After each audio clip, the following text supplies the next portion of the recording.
এটার বাংলা অর্থ হলো আমি এখন তোমার গোলামি করছি, তুমি যা বলছো আমি এখন তা মানছি, আর এইটা শেষ হয়ে যাওয়ার পরে মসজিদ থেকে বের হয়ে যাওয়ার পরেও যেখানে যেখানে তোমার যে কাজগুলি করার কথা তুমি বলেছো তা আমি করব। নামাজে দাঁড়ায় আমি ওয়াদা করতেছি আল্লাহ, আমি যতক্ষণ বেঁচে থাকি জীবনের সকল ক্ষেত্রে তোমার ওয়ার্ডার ফলো করব। ইজ্জাকা নাবুদু শব্দের অর্থ তাই। 2 নম্বরে ওয়াজ্জাকা নাস্তাইন এর অর্থ হলো আল্লাহ আমার জীবনের সকল কল্যাণে তোমার কাছে সাহায্য চাইব, কোনো মানুষের কাছে আমি কোনো কিছু সাহায্য চাইব না, আমি শিরক করব না, আমি অন্যায় অত্যাচারের ভিতরে দাঁড়াবো না। এই কথা নামাজের ভিতরে দাঁড়ায়া বলে আসছে মুসলমান। প্রকৃত অর্থে নামাজ যদি আমি বুঝতাম তাহলে নামাজি নামাজ পড়ার পরে সুদ খাইতো না, ঘুষ খাইতো না, খাইতো। কারণ কোরআন শরীফে আল্লাহ বলে দিয়েছেন ইন্নাস সালাতা তানহা আনিল ফাহশাই ওয়াল মুনকার, নিশ্চয়ই সালাত মানুষের সমস্ত মানে অন্যায় পাপাচার থেকে মানুষকে ফিরায় দেয়। কে বলেছেন? জোরে বলেন, কে বলেছেন? আল্লাহ বলেছেন নিশ্চয়ই সালাত, অবশ্যই সালাত মানুষের সমস্ত পাপাচার থেকে মানুষকে বাঁচায় দেয়। কিন্তু আমরা এখানে যারা আছি 5 ওয়াক্ত নামাজি, যারা শুধু শুক্রবারে নামাজ পড়ে, জুমার নামাজ ওগুলি থাক, যারা শুধু ঈদের নামাজ পড়ে ওরাও থাক, যারা শুধু জানাজা পড়ে তারাও ওই দিকে বসে থাকুক, কিন্তু আমরা যারা 5 ওয়াক্ত নামাজ প্রথম কাতারে পড়ার চেষ্টা করি, সমস্ত অপরাধ থেকে আমরা কি বেঁচে আছি? কি বলেন আছি? তো আল্লাহ যে বলেছেন ইন্নাস সালাতা তানহা আনিল ফাহশাই ওয়াল মুনকার, নিশ্চয়ই সালাত সমস্ত অপরাধ থেকে মানুষকে বাঁচায় দেয়। তা আমরা বাঁচলাম কই? বাঁচতে পারি নাই একটা কারণে, বাঁচার ইচ্ছা আছে কিন্তু বাঁচতে পারি নাই একটা কারণে, সেই কারণ হলো বাঁচার মতো পরিবেশ আমরা বানাতে পারি নাই। ইসলামী ব্যাংকে বক্তৃতা করতেছিলাম, তো ইসলামী ব্যাংকে বক্তৃতা করার পরে আমার একজন পরে বলছিলেন যে হুজুর, ব্যাংকওয়ালাদের ভুয়াশি প্রশংসা করলেন ইফতারের আশায়। মানে রমজান মাস ছিল, তো রমজান মাসে কথা বললাম, ইফতারে দিও 500 টাকা দিল। মানুষ তো কথা বলতে দেরি করে না। নামাজের পরে এক মুসল্লি বলতেছে হুজুর কিছু কথা আছে বলেন। তো বললে ইসলামী ব্যাংকের আপনি প্রশংসা করলেন সুদ ভিত্তিক অর্থ ব্যবস্থা, আপনি তারা প্রশংসা করলেন 1 প্যাকেট বিরিয়ানির আশায়, মেজাজটা খারাপ হয়ে যায় না?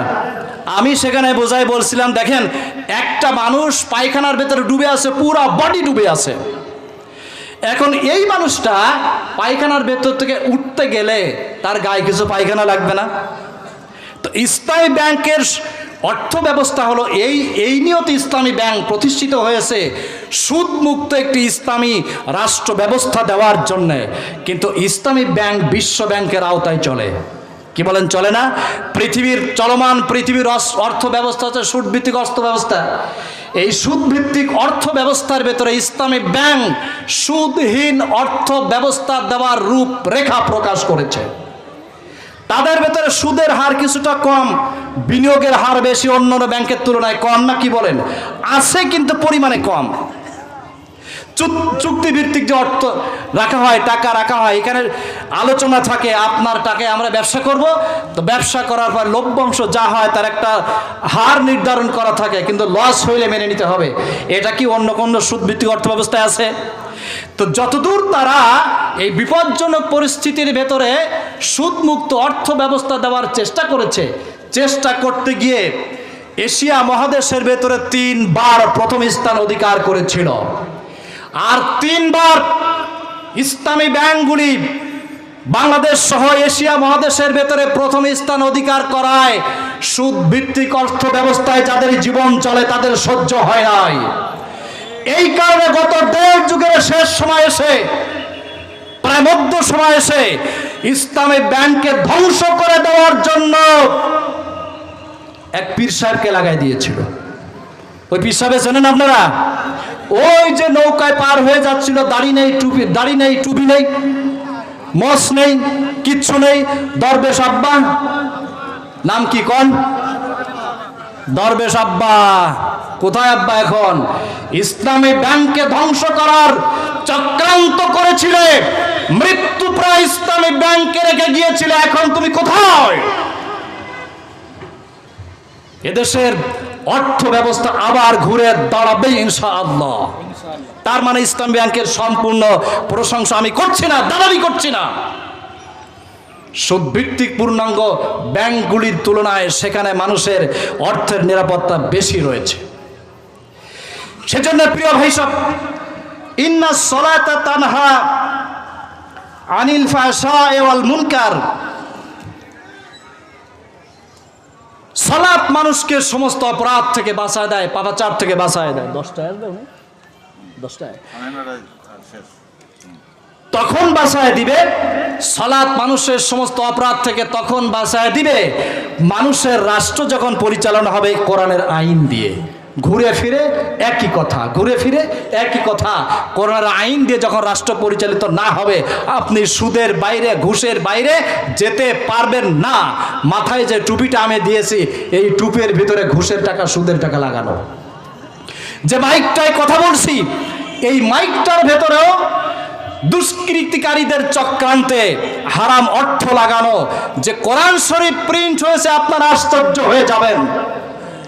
এই কোরআন শরীফ তৈরি হতে, প্রিন্ট হতে হারাম টাকা এর ভেতরে জুড়ে দেওয়া হয়েছে। আমি একটি বাস্তব চিত্র আপনাদের সামনে তুলে ধরছি। 2009 সালে ইমাম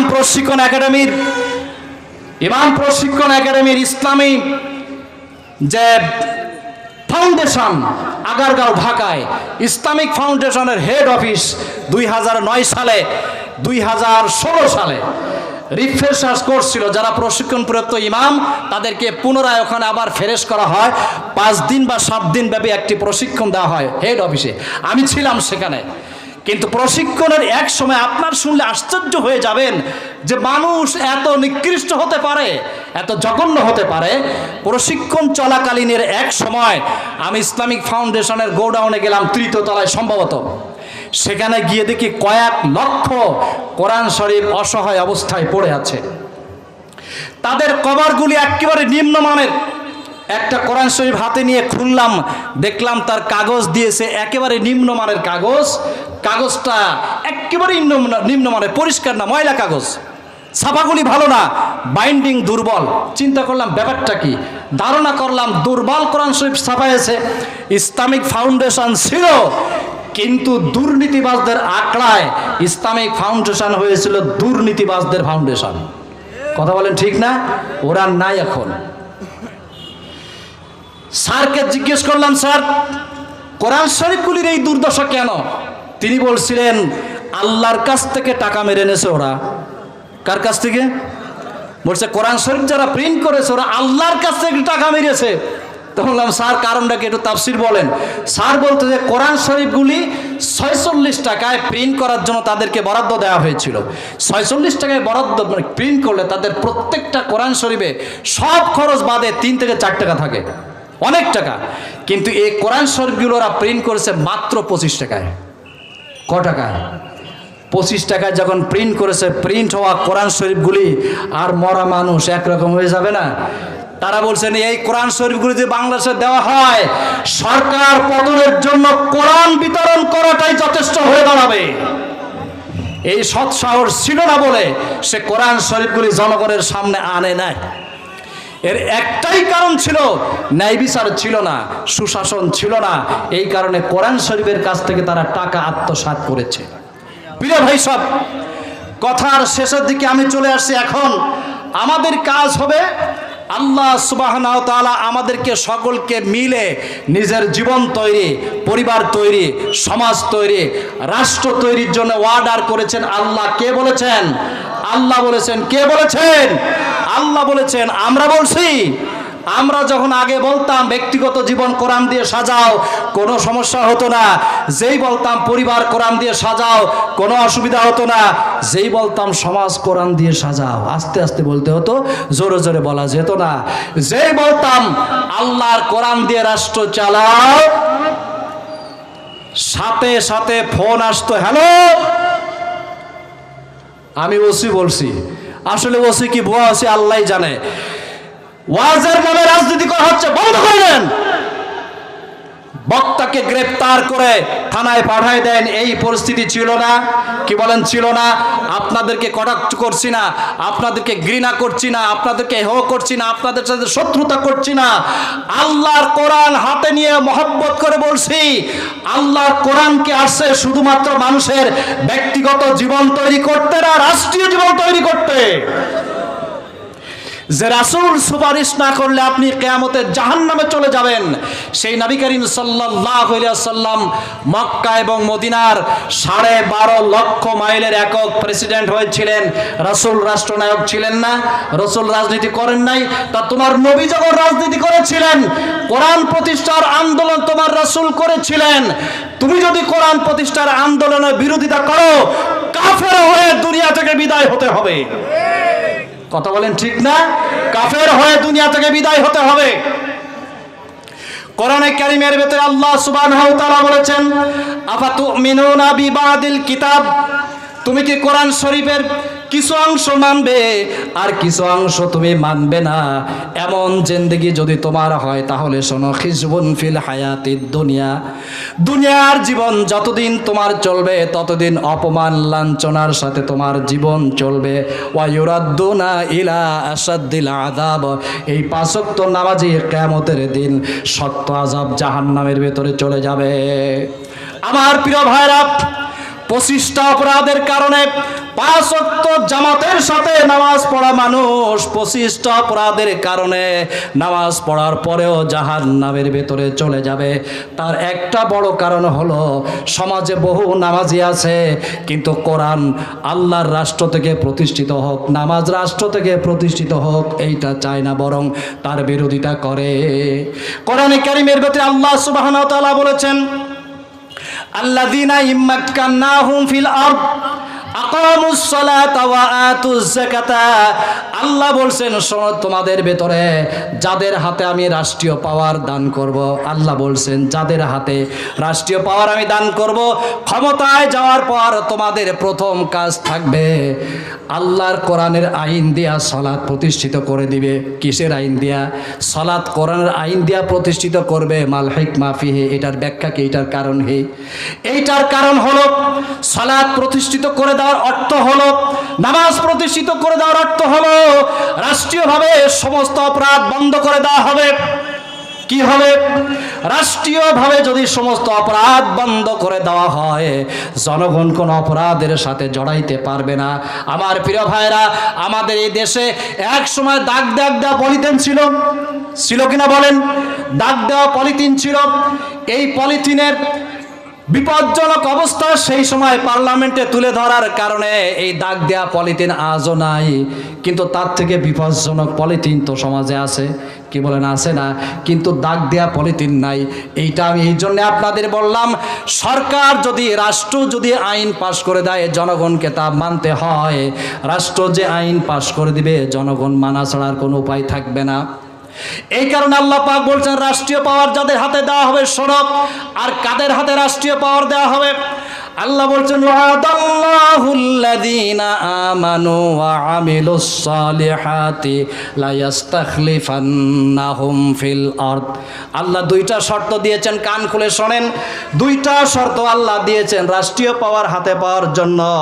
আল্লাহ শর্ত দিয়েছেন 2টা। 1 নম্বরে আমানু, আল্লাহর উপরে পূর্ণাঙ্গ আস্থা এবং বিশ্বাস রাখতে হবে। তার মানে হলো, আল্লাহ তিনি ছিলেন, তিনি আছেন, তিনি থাকবেন, তার লয় নাই, ক্ষয় নাই, সকল ক্ষমতার মালিক তিনি। সকল ক্ষমতার মালিক কে? জোরে বলেন না জনগণ?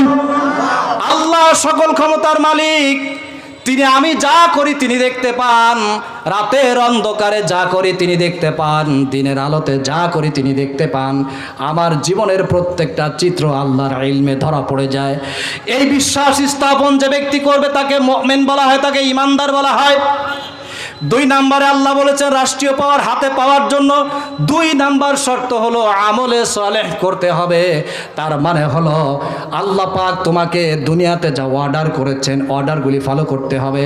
এখন আমার ভাইরা, আপনারা বলুন তো, একজন মানুষ ঈমান গ্রহণ করার পরে তার জীবনের প্রথম আমলে সালেহ হওয়ার জন্য, নেক কাজ হওয়ার জন্য প্রথম কাজ কি? কি বলেন? কি?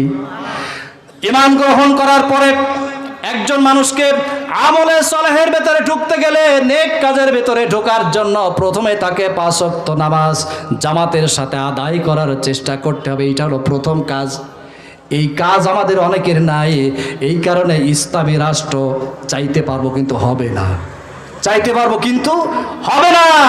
ভালো করে খেয়াল করেন, নবী করিম সাল্লাল্লাহু আলাইহি ওয়াসাল্লাম 10 লক্ষ সাহাবী সাথে করে নিয়ে আসলেন। কত সাহাবী? 10 লাখ সাথে করে নিয়ে আসছিলেন। মক্কায় যখন ছিলেন তখন ছিল সংখ্যায় কম, মদিনায় যখন গেলেন আল্লাহর গোলামি করার মতো মানুষ তৈরি করে নিলেন। আর গোলামি করার মানুষ যখন বাংলাদেশে তৈরি হবে, আল্লাহ বলছেন লা অবশ্যই ইস্তাখলিফান্নাহুম ফিল আরদ, এই জমিনে রাজত্ব পাওয়ার তোমাদের হাতে দেওয়া হবে। আপনি যদি নামাজ প্রতিষ্ঠিত না করেন, ইসলামী রাষ্ট্র প্রতিষ্ঠিত করা যাবে না যতক্ষণ নামাজ সহি না হবে। নামাজ প্রতিষ্ঠিত হবে না জীবনে, আল্লাহ দয়া করবেন না, এটাই চূড়ান্ত কথা। এজন্য আমার প্রিয় ভাইরা, কোরআনে কারিমে আল্লাহ সুবহানাহু ওয়া তাআলা বলছেন, বান্দারা শোনো, সমাজে ইসলাম যখন প্রতিষ্ঠিত হয়ে যাবে, দুনিয়ার জিন্দেগি সুন্দর হবে। এই দুনিয়ার জিন্দেগি শেষ হয়ে যাওয়ার পর আমাদের আরেকটা জীবন আল্লাহ তৈরি করে রেখেছেন। প্রিয় ভাই সব আমার, আমাদের হায়াতকে আল্লাহ তাআলা তৈরি করে 5টি ভাগে ভাগ করে রেখেছেন। কয় ভাগে? জোরে বলেন, আরো জোরে বলেন। 5 ভাগে আল্লাহ ভাগ করেছেন। 1 নাম্বার, আমাদের হায়াতকে তৈরি করে আল্লাহ রূহ জগতে রেখে দিয়েছিলেন, ওইটা ছিল একটা অংশ। 2 নাম্বারে আল্লাহ তাআলা মায়ের উদরের ভেতরে এনেছিলেন, ওইটা ছিল আরেকটা অংশ। রূহ জগতের ভেতরে আমরা কি করেছি কেউ কি তা জানি? কি বলেন? জানি। এই কারণে রূহ জগতের ব্যাপারে কিয়ামতে আমাদের কাছে কিছুই জিজ্ঞাসা করা হবে না। 2 নাম্বারে মায়ের উদরের ভেতরে ছিলাম 280 দিন বা তার কিছু কম বেশি সবাই। মায়ের রেহেমের ভেতরে আমরা কি করেছি এ সম্পর্কেও কিয়ামতের দিন আমাদেরকে একটি প্রশ্ন করা হবে না। তার কারণ হলো মায়ের রেহেমের ভেতরে যা করেছি তা মনে নাই। 3 নাম্বার জগতের নাম হলো আলমে দুনিয়া। এই দুনিয়ার জিন্দেগি, এই জিন্দেগির ভেতরে মানুষ যা করবে বুঝতে পারবে। এই জিন্দেগির ভেতরে যা করবে মানুষ তার টের পাবে, ভালো কোনটা মন্দ কোনটা। এই কারণে দুনিয়ার জিন্দেগির কর্ম সম্পর্কে আল্লাহ কিয়ামতে জিজ্ঞাসা করবেন। দুনিয়ার জিন্দেগি শেষ হয়ে যাওয়ার পর আখিরাত শুরু হয়ে যাবে। কি বলেন? যাবে না? আখিরাতের 2টা অংশ। একটি অংশের নাম হলো মৃত্যু হয়ে যাওয়ার সাথে সাথে আল্লাহর দরবারে উঠে দাঁড়াবার আগ পর্যন্ত একটা অংশ। এই অংশটা আলমে বারজাক বলে, কবরের জীবন বলা হয়, পর্দার জীবন বলা হয়। মৃত্যু যখন হবে আখিরাতে আল্লাহর সামনে দাঁড়াবার একটা অংশ, এটাকে 4 নাম্বার বলা হয়। 5ম নাম্বার জগতের নাম হলো আলমে আখির, অর্থাৎ হাসর। হাসরে আল্লাহর সামনে দাঁড়াতে হবে। এই 5 ভাগের ভেতরে 3য় নাম্বার স্তরের ভেতরে আল্লাহ পাক আমাদেরকে এখন রেখে দিয়েছেন। 3য় নাম্বার স্তরের ভেতরে আমরা এখন আছি। এই 3 নাম্বার স্তর যখন শেষ হয়ে যাবে, কবরের জীবন আমাদের আরম্ভ হয়ে যাবে কিনা বলেন? আমার প্রিয় ভাইরা, যত মানুষের জানাজায় আমরা এই বয়স পর্যন্ত হাজিরা দিয়েছি, সমস্ত মানুষের জানাজা শেষে তাদেরকে যখন কবরস্থ করেছি, কোরআনে কারিমের একটি আয়াত আমরা তেলাওয়াত করেছি। কি বলেন? করি নাই? ওই আয়াতটা কি বলতে পারবেন? মানুষকে যখন আমরা কবরের ভেতরে রেখেছি তখন আমরা বলেছি বিসমিল্লাহি ওয়া আলা মিল্লাতি রাসূলিল্লাহ, এই দোয়া করেছি। তার মানে হলো পরম করুণাময় আল্লাহর নামে, আল্লাহর নবী মুহাম্মদ সাল্লাল্লাহু আলাইহি ওয়াসাল্লামের আদর্শের উপরে, চরিত্রের উপরে, জীবনের উপরে এই মানুষটারে কবরের ভেতরে রেখে গেলাম। এই দোয়া আমরা করে আসি, কিন্তু কথা আছে, লোকটার জিন্দেগি যদি উল্টা থাকে এই দোয়া দুনিয়ার সমস্ত মানুষেও করলে ফেরেশতা খাতির করবে না। হাদিস শরীফের ভেতরে আসছে, নবীজি বলেছেন, আমরা মানুষকে মাটি দেওয়ার সময় কবরে যখন রাখি, মাথা কোন দিকে রাখি? কোন দিকে রাখি? কেবলার দিকে রাখি, পশ্চিম দিকে রাখি। হাদিস শরীফের ভেতরে আসছে, নবী করিম সাল্লাল্লাহু আলাইহি ওয়াসাল্লাম বলেছেন, মানুষকে যখন কবরের ভেতরে রাখা হয়, উপরের মাটি যখন সমান করে দেওয়া হয়, তার কেবলার দিকে তার মাথা রেখে দেওয়া হয়, ঠিক এই সময় প্রশ্নকারী ফেরেশতা কবরে আসার আগে কবরের ভেতরে আল্লাহ রাব্বুল আলামিন আরেকজন ফেরেশতাকে পাঠিয়ে দেন। ওই ফেরেশতা কবরের মাটি ফাটতে ফাটতে চলে আসে তার কবরের ভেতরে। উপরের মানুষেরা মাটি সমান করার কাজে ব্যস্ত থাকে। একজন ফেরেশতা এসে ওই ব্যক্তির কাফন থেকে এক টুকরা কাফনের কাপড় ছিঁড়ে নেয়। কাফনের কাপড় ছিঁড়ে নিয়ে সেখানে লিখে দেয় ব্যক্তি জান্নাতি কি জাহান্নামী। আমার প্রিয় ভাইরা, একটু আগে আপনাদেরকে বলেছি কবরের ভেতরে যে ফেরেশতারা আসবে ওই ফেরেশতারা টের পাবে না লোকটা জান্নাতি কি জাহান্নামী, এই ইলম আল্লাহ দেন নাই। কিন্তু এই ফেরেশতা যখন আসবেন তিনি বুঝবেন কেমনে? বুঝবার কায়দা হলো মানুষকে যখন কেবলার দিকে মাথা চেহারা দিয়ে দেওয়া হয়, যে লোকটি যদি হারাম করে থাকে, জিনা করে থাকে, আল্লাহর নাফরমান বান্দা থাকে, মাটি দেওয়া চলে, ওই ফেরেশতা এসে মাথা ঘুরাইয়া উল্টা দিকে দিয়া দেয়। ওই ফেরেশতা এসে দেখে মাথা উল্টা দিকে ঘোরানো। আল্লাহ তার নিজের কুদরতে পশ্চিম দিকে মাথা রাখা। আল্লাহ বলেন বান্দা সারা জীবন নাফরমানি করেছো, নামাজ আদায় করো নাই, রোজা রাখো নাই, হজ করো নাই, যাকাত দাও নাই, তোমার সাথীরা কাবার দিকে তোমার চেহারা রেখেছে, চেহারা ঘুরিয়ে উল্টা দিকে দেওয়া হবে। এই দৃশ্য ফেরেশতাকে বলে দেওয়া হয়েছে যার চেহারা কাবার উল্টা পাবে সে জাহান্নামী, লিখে দিয়ে আসো জাহান্নামী। আর যার চেহারা কাবার দিকে থাকবে সে জান্নাতি, লিখে দিয়ে আসো জান্নাতি। এই দৃশ্য দেখার পরে ফেরেশতা তার কাফনের টুকরার ভেতরে জাহান্নামীকে জান্নাতি লিখে দিয়ে চলে যায়। নবীজি বলেছেন সুম্মা ইয়াতিয়ানে মালাকানে ফায়াজলিসানি। উপরের মাটি সমান করে দেওয়া হয়ে গেল, আর মাটি দেওয়ার প্রয়োজন নাই। 40 পাঁচতে যতক্ষণ সময় লাগে এই সময়ের ভেতরে আল্লাহ সুবহানাহু ওয়া তাআলা দুইজন ফেরেশতা তার কবরের ভেতরে পৌঁছায় দিবেন।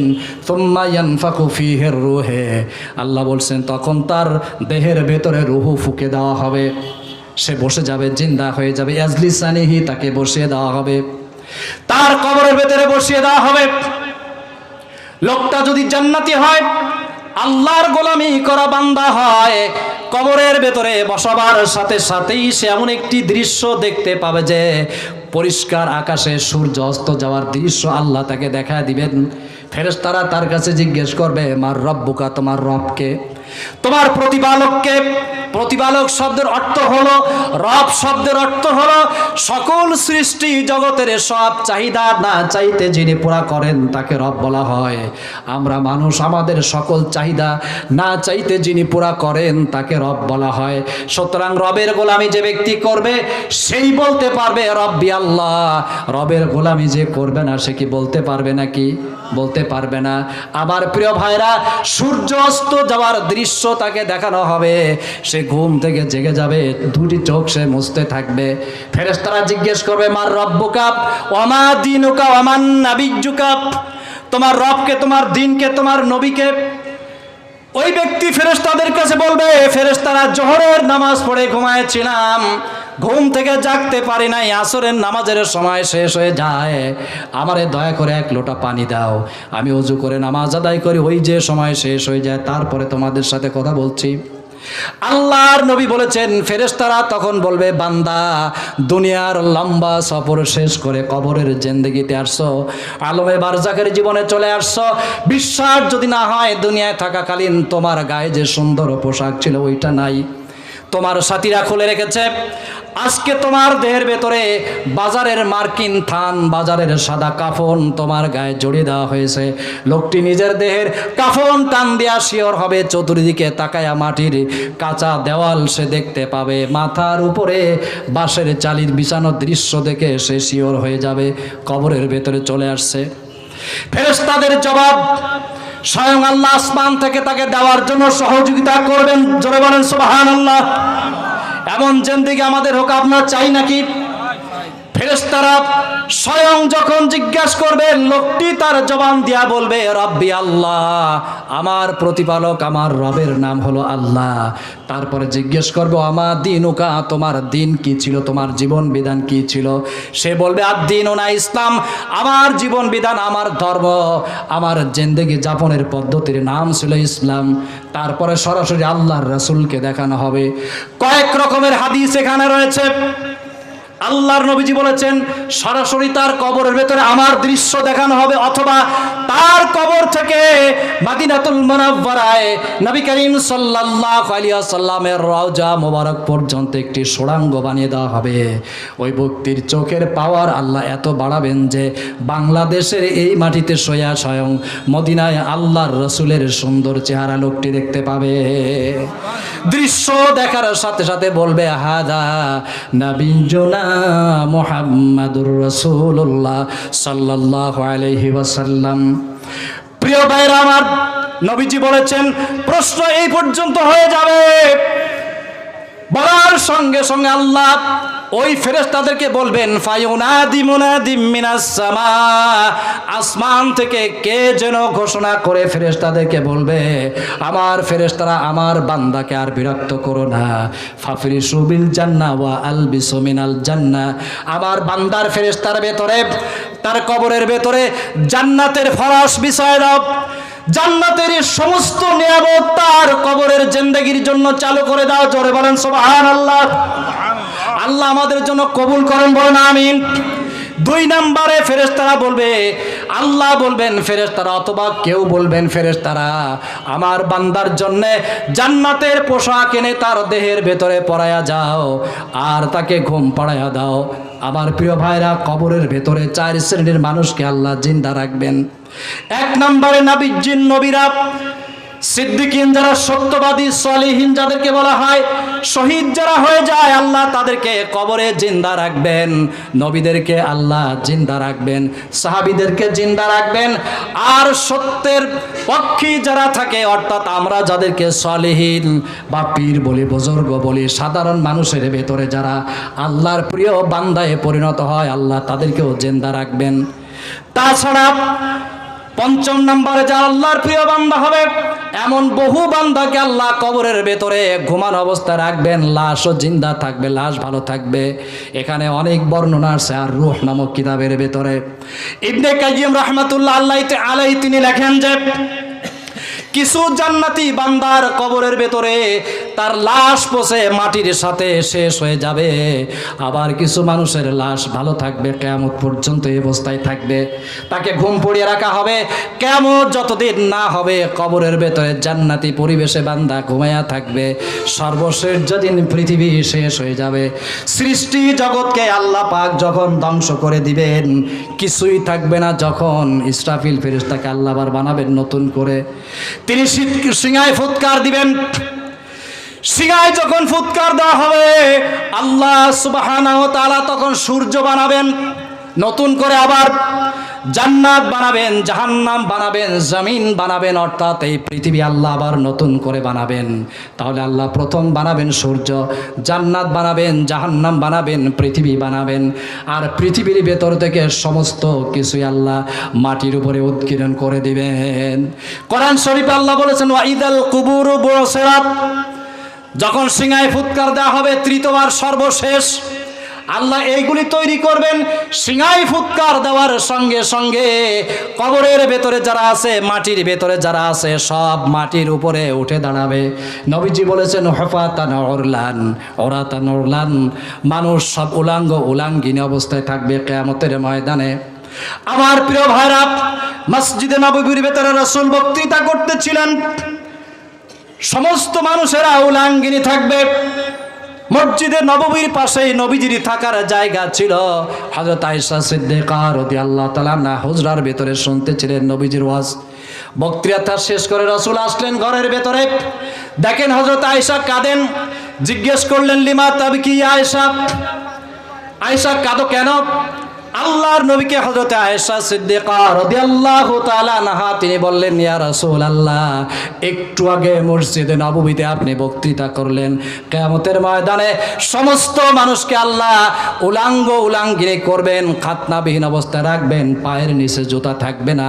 আমি কাঁদি তার কারণ হলো আমাদেরকেও যদি আল্লাহ কিয়ামতে উলাঙ্গিনী রাখেন, আমরা আপনার স্ত্রী, কিয়ামতের ময়দানে আমাদেরকে যদি আল্লাহ বিবস্ত্র করে রেখে দেন, আমাদের ইজ্জত যাবে কি যাবে ওইটা বড় বিষয় নয়। আপনি আশরাফুল আম্বিয়া, আপনার ইজ্জত কিয়ামতের ময়দানে মাটির সাথে মিশে যাবে।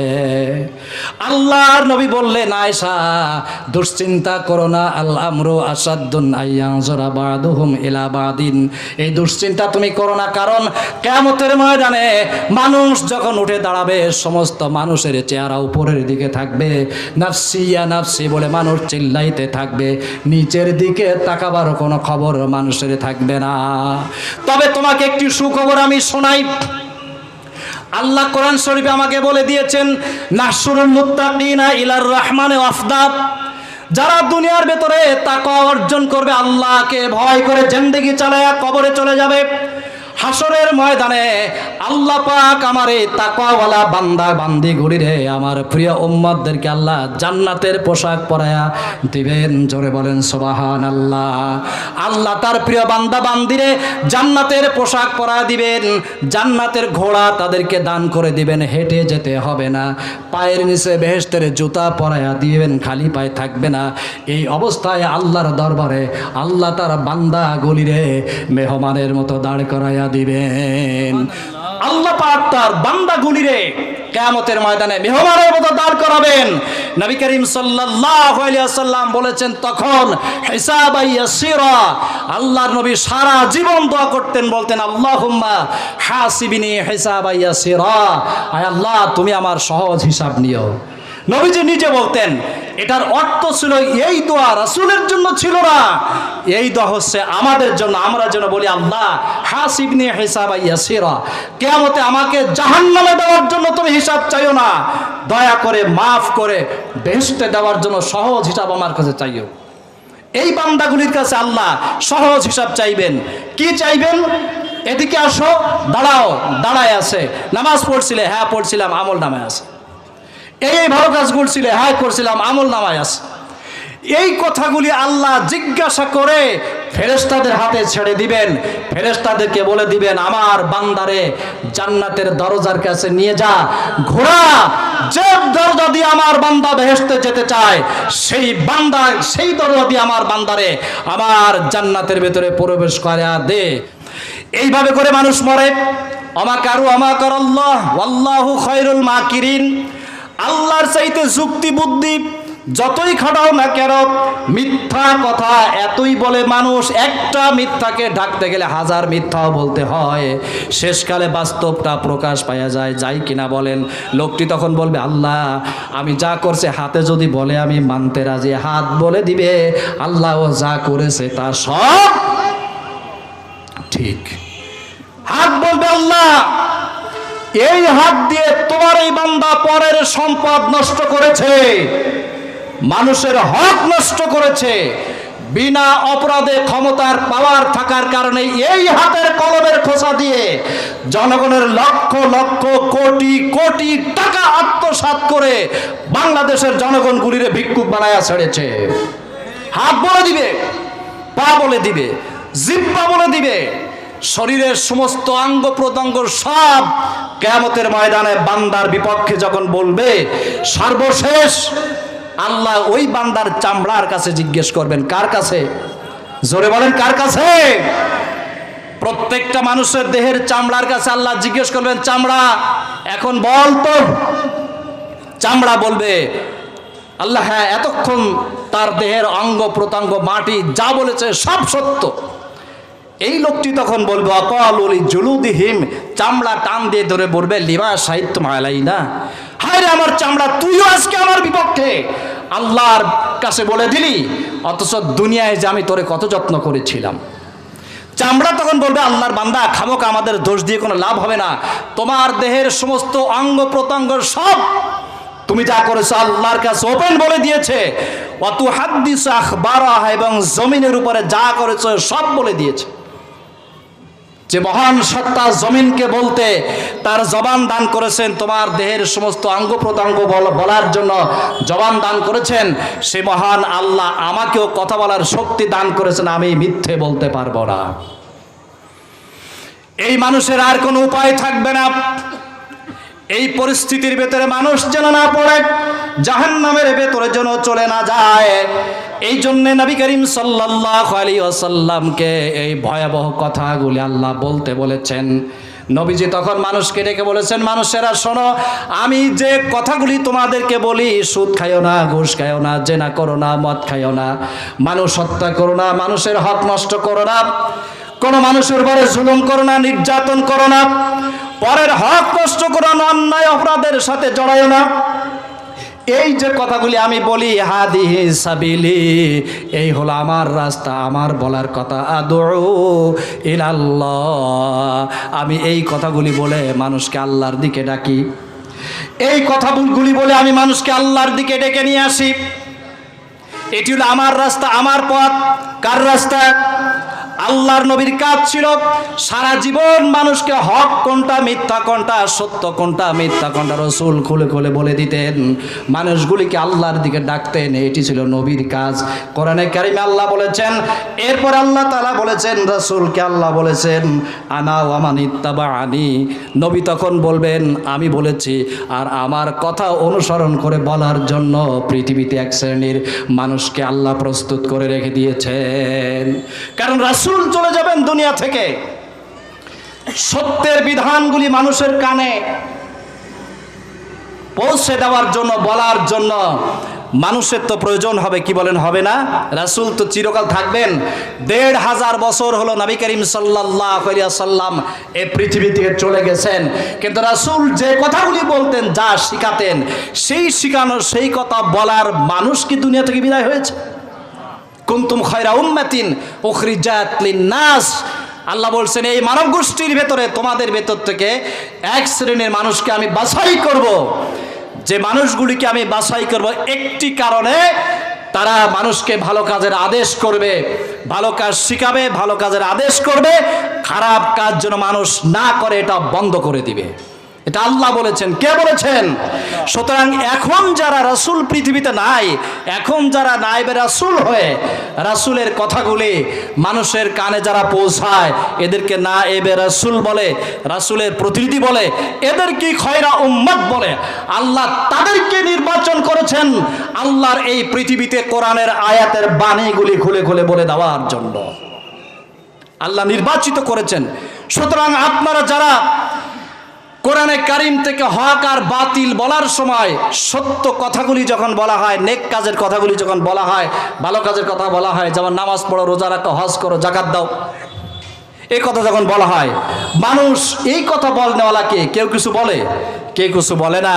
কিন্তু যখন বলা হয় তুমি জেনা করো না, মানুষ হত্যা করো না, জুলুম করো না, ক্ষমতায় যাওয়ার পরে বিরোধী দলকে নির্যাতন করে জেলখানার আসামি বানায় না, এ কথা যখন বলা হয়, তখন কি আপনারা আর কি দুধ কলা দিবে নাকি? তখন আর দুধ কলা দিবে না। কিন্তু কথা হলো, আল্লাহ কোরআন শরীফের এই আয়াতে বলেছেন, সত্য কথা মানুষকে বলো, আর মানুষ যেন অন্যায় কাজ করতে না পারে বাধা দাও, বন্ধ করে দাও। সত্য কথা, হক কথা যথেষ্ট বলা হয়েছে এই জমিনে। এখন বন্ধ করে দেওয়ার জন্য একটি জিনিসের প্রয়োজন হয়, সেইটার নাম হলো রাষ্ট্রীয় পাওয়ার বা ক্ষমতা। নবী করিম সাল্লাল্লাহু আলাইহি ওয়াসাল্লাম কোরআন নাজিল হলো 3 বছর গোপনে এই কথাগুলি বললেন, তারপরে 10 বছর বললেন, মক্কার 13টি বছর কোরআন শরীফের এই কথাগুলি বললেন। কিছু লোক তৈরি হয়ে গেল, কিন্তু সুদ কি চিরকালের জন্য বন্ধ হয়েছিল? ঘুষ বন্ধ হয়েছিল? জুলুম বন্ধ হয়েছিল? জোরে কান, অত্যাচার বন্ধ হয়েছিল? হয় নাই। নবী করিম সাল্লাল্লাহু আলাইহি ওয়াসাল্লাম চলে আসলেন মদিনায়। মদিনায় আসার পরে 8 বছর থাকলেন, চলে গেলেন মক্কা, ইসলামের রাষ্ট্র প্রতিষ্ঠিত করলেন। সুদ বন্ধ হয়ে গেল, ঘুষ বন্ধ হয়ে গেল। কি কারণে বন্ধ হয়েছিল? আল্লাহর নবী যখন মক্কা থেকে মদিনায় আসতেছিলেন, রাসূল আকাশের দিকে তাকায়া বলতেছিলেন, আর কাবা ঘরের দিকে তাকায়া কাঁদতেছিলেন, আর বলতেছিলেন, আল্লাহ তুমি আমাকে যা বলতে বলেছ সব মানুষের কাছে খুলে খুলে বললাম, কিন্তু তোমার কথাগুলি সব প্রতিষ্ঠিত হলো না, সমাজে শান্তি প্রতিষ্ঠিত করতে পারলাম না। তার কারণ হলো আমার কথাগুলি রাষ্ট্রীয় পাওয়ারে যারা আছে ওরা বিরোধিতা করে বন্ধ করে দেয়।